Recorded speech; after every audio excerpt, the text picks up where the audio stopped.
I had just turned 21 when I stood at the altar of a small church in our hometown Jitomir. My heart was beating so hard that it felt like it would jump out of my chest as I looked into my Sasha's eyes. He was everything I had ever dreamed of. Kind, with strong hands that were now gently holding mine, and with that smile that always made goosebumps run over my skin. We were young, probably too young. But when you love, the whole world seems to lie at your feet, and you believe that you can do anything. Our first rented apartment on a quiet little street behind the market was far from luxurious.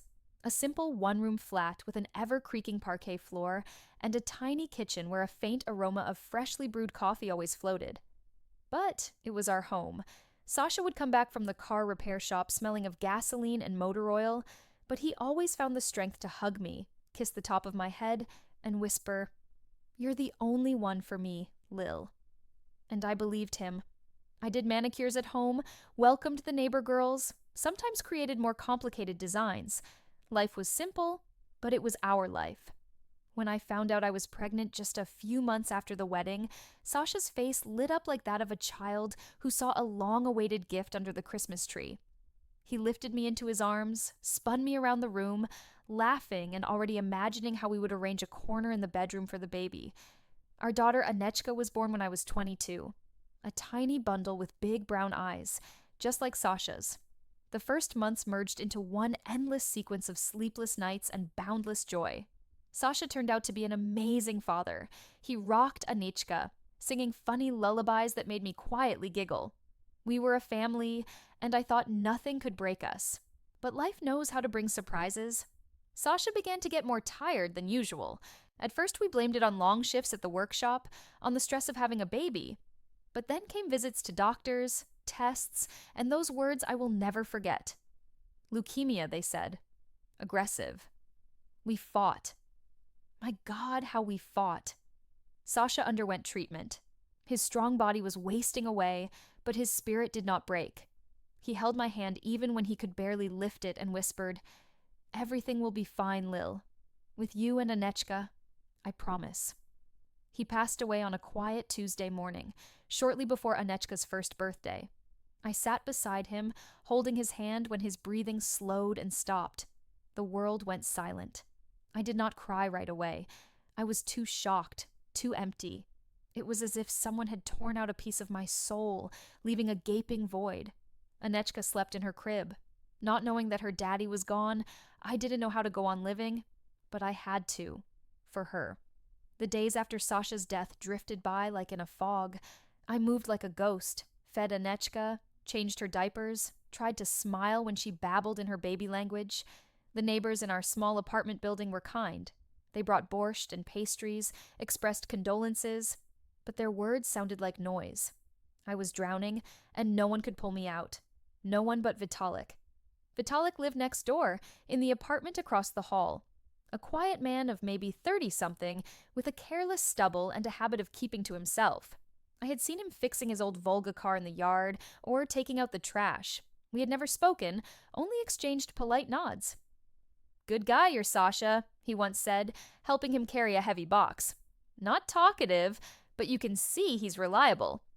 The day after the funeral, Vitalik knocked on my door. I was in terrible shape, with unwashed hair, still in pajamas even though it was already noon. He stood on the threshold holding a toolbox in one hand and a bag of groceries in the other. "I heard. Maybe you need some help?" he said simply. His voice was quiet and even. I didn't know what to answer, so I just nodded and let him in. He didn't try to fill the silence with cliches or pity. No awkward condolences, no strained smiles or empty assurances. I appreciated that more than I could say.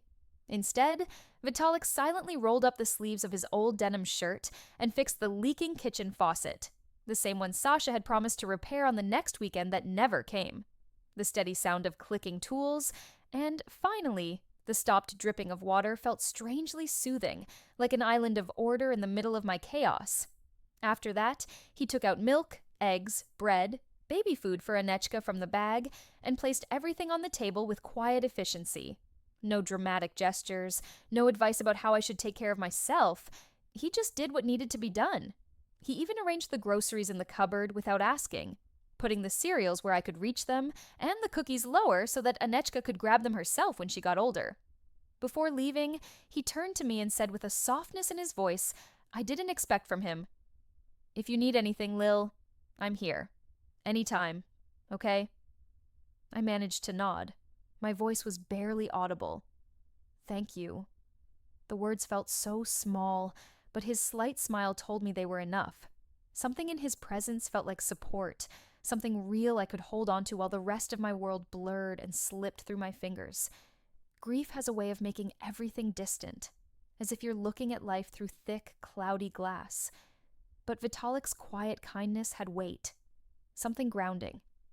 In the following days, I expected him to disappear like everyone else, frightened by the discomfort that another's pain brings. But he didn't disappear. Vitalik became a quiet, reliable presence, showing up for simple reasons. "Noticed your porch step is loose," he would say, already holding a hammer in his hand. "Looks like the light on your balcony flickered yesterday." But I knew. He wasn't there for steps or light bulbs. He was there for us. Anechka loved him immediately. She cooed happily when she saw him at the door, stretched her chubby little hands toward him. He let her tug at his stubble, which delighted her, and made funny faces to make her laugh. And she laughed with a full, carefree laugh, a sound I hadn't heard since Sasha had fallen ill. That sound broke something inside me.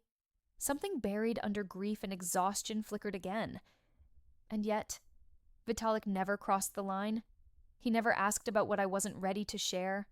He never made me feel like an object of pity or a fragile thing to be handled with care. He was simply there, reliable, real. Sometimes in the evening, he would knock on the door with a steaming pot in his hands. "Made a lot of borscht," he'd shrug, though I began to suspect that a lot of it had been made especially for us. We ate at my little kitchen table. Anechka, in her high chair, smeared carrot puree all over her face while we talked about the weather, about a new shipment of car parts at the repair shop, or about the ginger cat that always warmed itself under the hood of his Volga. Nothing serious, nothing heavy, just everyday conversations that I hadn't realized how much I missed. It was easy. It was safe. And gradually, I found myself looking forward to his visits, not because he brought food or fixed things, but because with him the house didn't feel so empty. The pain in my chest hadn't vanished, but it dulled. And for the first time in a long while, I began to believe that maybe, just maybe, I wouldn't always feel so alone. One evening, about 3 months after Sasha's death, Vitalik came over with a bottle of wine. "Thought you might use this," he said, handing it to me with a shy smile. Anechka was already asleep, and the house was quieter than usual. I hesitated, but something kind, calm, and non-judgmental in his eyes made me say yes. We sat on the couch, sipping wine, and for the first time, I opened up. I told him about Sasha, how he had proposed to me on the bank of the Desna River during a thunderstorm, how he cried every time he held Anechka in his arms. Vitalik listened, truly listened, without taking his eyes off mine. "You're strong, Lil," he said when I finished. My voice was hoarse from tears. "Stronger than you think." I shook my head, wiping my eyes. "I don't feel strong. I feel like I'm barely holding on." He reached out, gently touching my hand. "But you keep going. For Anechka. For yourself. That's strength." His words stayed with me like a small flame in the dark. Over time, our conversations grew deeper. I learned about Vitalik, how he grew up in a small town near Chernihiv, how he lost his parents early, how he worked as a truck driver before returning and finding a job at the repair shop. He was a man who had seen his share of pain, but carried it quietly, like a heavy load he had learned to balance. As the months slowly dragged on, Vitalik became something more than just the guy living across the hall. He became my lifeline, a constant presence when everything else seemed to crumble. He was no longer just a neighbor. He was a friend, a confidant, someone I leaned on in ways I'd never expected. When I was overwhelmed with manicure appointments and barely had time to breathe, he would unhesitatingly offer to pick up Anechka from kindergarten, appearing with her on his shoulders and a carton of apple juice in his hand. And both of them laughed as if they shared some private secret. He fixed little things around the house, tightened door hinges, glued wallpaper. But what touched me most wasn't his skill. It was how he made me laugh.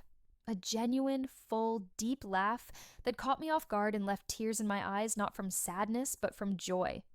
The first time it happened, guilt pierced me like a knife. How could I laugh when Sasha was no longer here, when the man I loved would never return? But Vitalik never made me feel ashamed. Somehow, he made it normal. He quietly reminded me that laughter didn't mean forgetting. It meant I was still alive. That maybe, just maybe, there was still life worth living. Then came that night, the one that began like any other, but ended up changing everything. It had been almost 10 months since Sasha was gone. The evening was quiet, calm. A gentle breeze stirred the curtains at the window. Anechka had fallen asleep early, curled up with her favorite plush bunny, while I was trying to move the bookshelf in the living room to make space for an antique dresser I had impulsively bought on an online marketplace. Vitalik offered to help me move it. He always appeared so uninvited, yet never unwelcome. In the end, we were sitting on the floor in the middle of a mess of scattered books, breathing heavily from the effort, and laughing at the children's drawings that Anechka had managed to slip between the pages. The room was warm and calm, and this time I wasn't thinking about what I had lost. I was simply here, in this moment, with him. And then it happened. I looked at him. His hair was slightly tousled, there was a streak of dust on his cheek, and his eyes were glowing with that familiar, gentle warmth. And something inside me stirred, a feeling I thought had died with Sasha.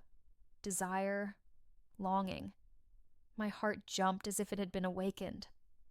"Vitalik," I said, and his name caught in my throat. "Why do you do all this for me? I mean..." He froze, clearly caught off guard.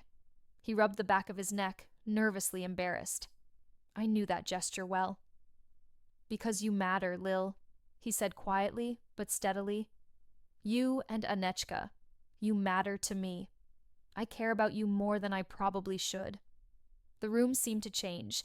The air thickened, filled with something unspoken.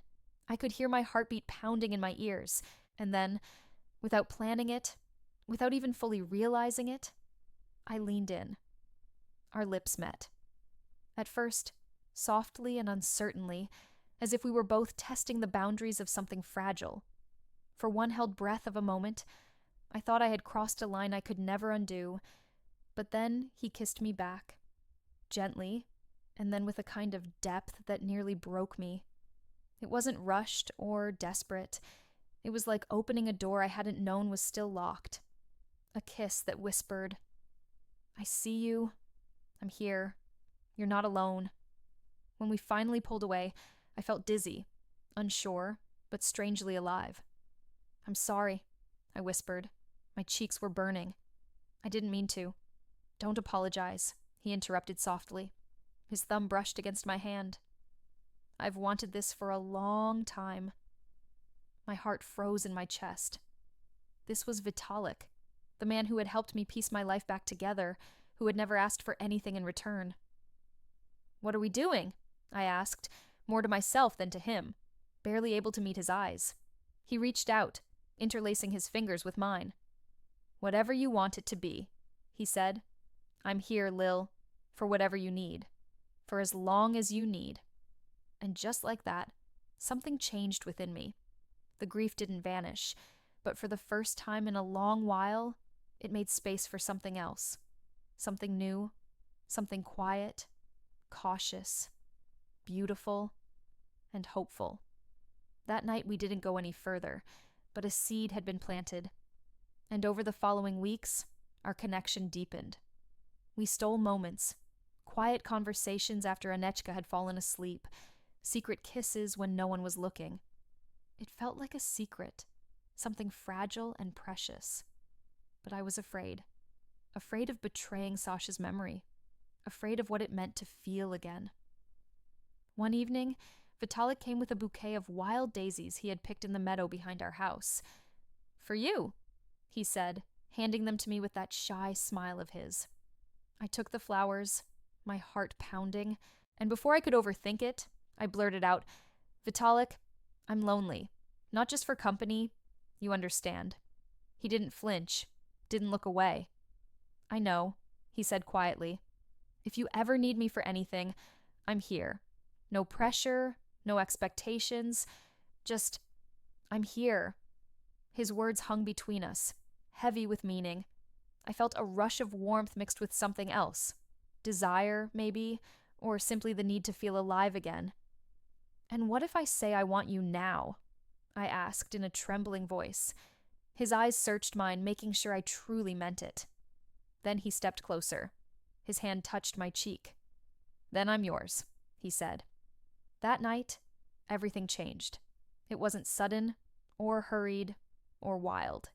It was slow, painfully slow, as if the universe itself had held its breath, waiting for this moment. When Vitalik reached for me, it wasn't just a touch, it was a question. And my answer came not in words, but in the way I leaned into him. We crossed a line, yes, but it was more than physical. It was emotional, deep within the soul, as if I had found a forgotten room in my heart and finally opened the door. There was no awkwardness, no hesitation, only warmth, understanding, the way his hands moved over me gently yet confidently, as if reminding me, "You're alive, you matter, you are still worthy of love." Every kiss felt like a promise, every breath a release from all the pain I had carried in silence. And when it was over, we didn't rush to speak. We simply lay there in the dark. His arm wrapped around my waist. His heartbeat thudded steadily against my back. I closed my eyes, and for the first time in what felt like forever, I felt peace.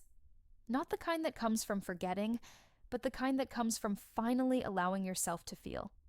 From that night on, Vitalik became more to me than just a kind neighbor who helped with groceries or fixed the faucet. He became my partner, quietly, confidently, without unnecessary noise, not only in bed, though his tenderness there was unlike anything I had ever known. He didn't treat intimacy as something owed or expected. He treated it as a gift, sacred and fragile. He was always attentive to every breath, every movement, every unspoken need. And somehow, he made me feel safe again in my own skin. But beyond that, he became part of our whole life. He was there when Anechka took her first uncertain steps across the living room carpet. His voice rose above my laughter, applause, and wild joy. He was there when I found Sasha's old flannel shirt deep in the closet, wrinkled and faintly smelling of cedar and memories. I collapsed to the floor, pressing the shirt to my chest, and Vitalik said nothing, just held me and let me cry it out. He was always there, unchanging, constant, never asking for more than I could give. We didn't rush to assign labels. I wasn't ready for words like boyfriend or partner in the beginning. They felt too fragile, too heavy. But Vitalik never pushed. He simply loved me in the places where I was still healing, never once making me feel broken. And over time, without even realizing it, our lives began to intertwine. He stayed for dinner, then for good. He learned Anechka's routines, her bedtime songs, her fear of the dark, her favorite plush bunny. And then one day, out of nowhere, Anechka called him Papa. That word stopped me. My heart clenched. I wasn't sure if it was a betrayal or a blessing. But when I looked at Vitalik, at his gentle eyes, at his hand resting lightly on Anechka's back, I understood. This didn't erase Sasha. It never could. But it wasn't meant to, because what Vitalik and I were building wasn't a replacement. It was something entirely its own, just as real, just as sacred, just as full of love. Our small town near Zhytomyr began to feel like home again. Of course, the neighbors noticed the change. Small towns are like that. Some raised their eyebrows, but most simply smiled, happy that I was living again. Vitalik and I sat on the bench by the entrance, watching Anechka draw with chalk on the asphalt. And I thought about how far we'd come, from that first knock on my door to this family, unusual, but ours. Sometimes, when the house is quiet and the only sound is the hum of the refrigerator or the distant laughter of children playing outside, I catch myself drawn to Sasha's photograph on the shelf. His smile is forever frozen in that frame, warm, confident, reassuring. The same smile that once made me believe nothing could ever go wrong. I look at it, at him, and wonder what he would say if he saw me now. Would he understand the quiet war I fought just to get out of bed in the mornings? Would he be proud of how far I've come, or would he feel that I let him go too soon? But then, like a quiet whisper carried by the wind, I hear his last words echo in my mind. Everything will be fine, Lil. Not a question, a promise, a blessing. And in that moment, I know he would have wanted this for me. He would have wanted the warmth I found in Vitalik's arms, the laughter that slowly returned to my days, the hope that no longer feels like betrayal, but like healing. Life still isn't perfect. There are days when grief comes out of nowhere, triggered by a song, a scent, a memory, and I feel like I'm drowning again. Days when I miss Sasha so much, it steals my breath and leaves a dull ache in my chest that no one can see. But those are the days when Vitalik quietly appears, not with grand gestures or beautiful words, but with presence, with patience, with that steady calm that says, I'm here. I've got you. Sometimes he takes my hand and squeezes it just enough to pull me back from the edge. Other times, he cracks a silly joke just to make me roll my eyes, then laughs along with me. He will never be Sasha, and I don't want him to be. He's Vitalik, the neighbor who once lent me salt and ended up giving me a reason to smile again. The man who waited not for permission, but for the right moment. The man whose love is quiet, constant, and reliable. The man who never tried to fix me but simply loved me while I found a way to piece myself back together.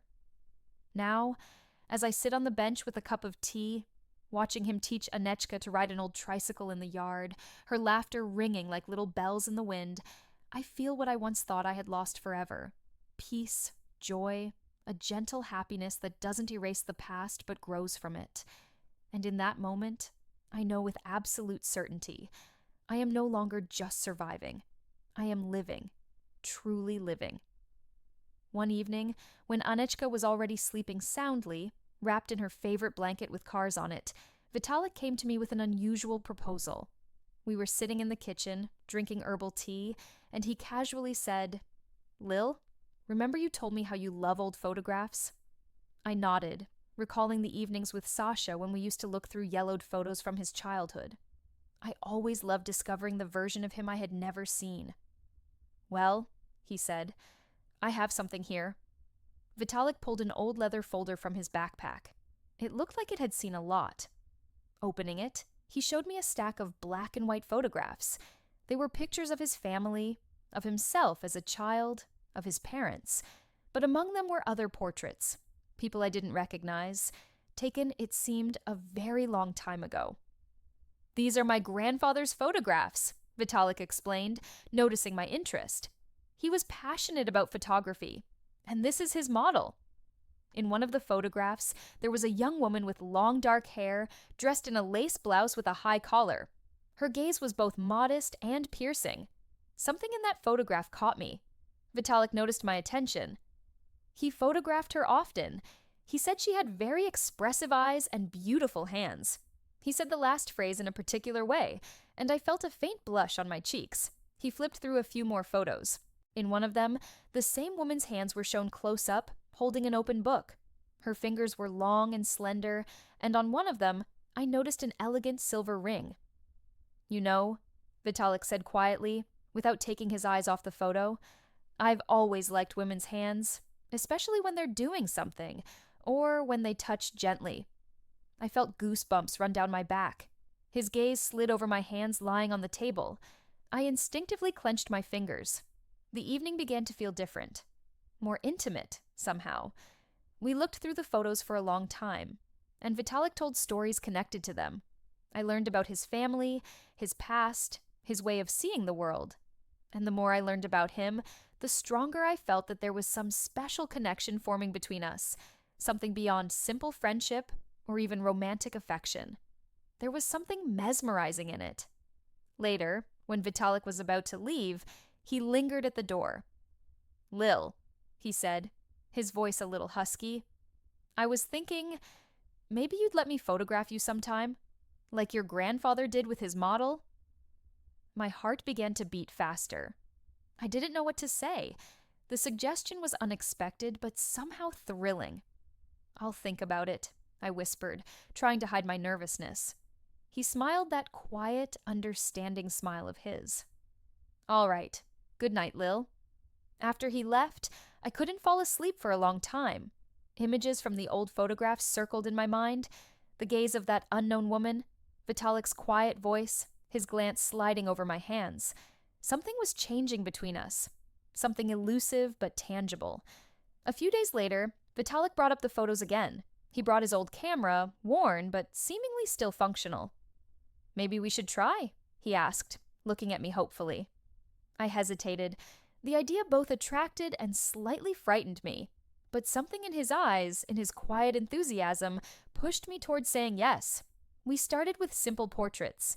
Vitalik gently guided me, suggesting how to stand, where to look. I liked feeling his gaze on me, seeing how absorbed he was in the process. Sometimes he asked me to just do what I usually did at home. Read a book, knit, care for the flowers. In those moments, I felt natural and relaxed. One day, he asked me to wear one of my favorite dresses, a light summer dress with a floral print and lace trim at the hem. When I came out of the room, he froze, exhaling in surprise. "You're very beautiful, Lil," he said quietly. I felt my cheeks flush. He took a few photos, asking me to sit on the windowsill so that the rays of the setting sun fell across my hair. Then he asked me to raise my hands to fix my hairpin. At that moment, his gaze lingered on my fingers, and I remembered that old photograph of the woman's hands holding a book. "You have very beautiful hands too, Lil," he whispered, not looking away. Some kind of tension hung in the air. Something was changing between us, becoming more sensual. The photo sessions became our secret ritual. After Anechka fell asleep, Vitalik would come with his camera, and we would dive into this strange, intimate world. I liked feeling his gaze on me, watching how he chased the light, how his expression changed when he found the perfect shot. Sometimes he asked me to pose a certain way, touched my hands, fixed my hair, and those casual touches sent shivers down my skin. One day, he asked me to wear an old silk shawl my mother had given me. It was thin and flowing, pleasantly sliding across my skin. Vitalik asked me to wrap it around my neck so that it slightly covered my shoulders. When I did, he froze, looking at me through the lens. "You know, Lil," he said softly, "you have a very beautiful line of shoulders." I felt the blood rush to my face. He asked me to tilt my head a little so the shawl slipped down, exposing my collarbone. His gaze was focused, studying, but there was a trace of fascination in it. That evening, he took many photos.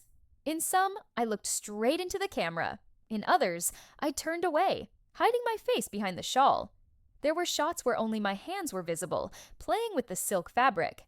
After the photo session, we sat in the kitchen, drinking tea, and Vitalik showed me the photos on the camera screen. I was surprised by how he saw me. In those pictures, I looked both strong and fragile, thoughtful and sensual. "Do you like them?" Vitalik asked, noticing my silence. "Very much," I whispered. He reached out and gently touched my hand. "You know, Lil, I feel something more for you than just friendship." I stayed silent, not knowing what to say. I felt the same, but was afraid to say it aloud, afraid to break the fragile harmony that had settled between us. At that moment, there was a loud knock on the door. We both flinched. Vitalik went to open it. On the doorstep stood an unfamiliar woman. She was dressed in a strict dark suit and held a folder in her hands. "Liliana Petrenko?" she asked in an official tone. "Yes, that's me," I replied, feeling anxiety rising inside. "I am Investigator Ivanova. I need to ask you a few questions regarding the death of your husband, Alexander Petrenko." My heart skipped a beat. Vitalik stood nearby, his face showing concern. "But that was almost a year ago. Did something happen?" I asked, trying to remain calm. Investigator Ivanova looked at me intently. "New circumstances have arisen. We have found evidence that suggests your husband's death might not have been an accident." The world around me blurred. "An accident? Sasha died of leukemia." "What are you talking about?" I muttered, feeling a lump rise in my throat. We believe it was poisoning, Mrs. Petrenko, Investigator Ivanova said calmly, and we have reason to believe you may possess information that could help our investigation. I felt the ground disappear beneath my feet. Poisoning? Sasha? That can't be true. Vitalik squeezed my hand tightly. I looked at him for support, but his eyes showed the same shock as mine. We need to go to the station for your statement, Investigator Ivanova continued.